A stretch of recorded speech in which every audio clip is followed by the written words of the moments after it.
Hello everyone. In today's video, I'm going to show you how to fix the Xfinity cable box no sound.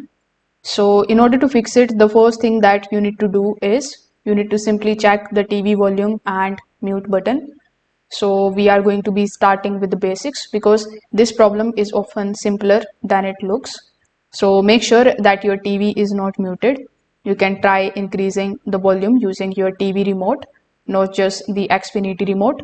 Sometimes the cable box works perfectly, but the TV audio is muted or set very low. So after doing this, the second thing that you need to do is you need to simply restart the Xfinity cable box.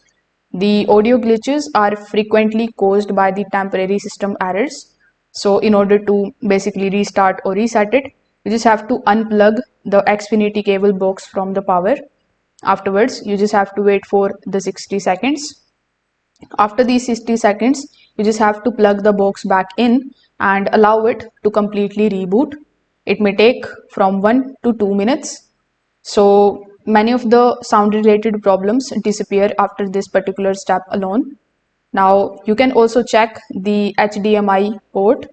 So no sound with the picture often points to an HDMI issue. So make sure that the HDMI cables is firmly connected. You can also try a different HDMI port on your TV. If possible, you can test another HDMI cable. Sometimes the loose or the faulty cables commonly cause the audio failure. Now you can also verify the audio output settings. For that, you just have to open your Xfinity settings. In the settings, look for the option of audio. So make sure that the audio output is set correctly. Sometimes the incorrect formats prevent sound on the certain TVs.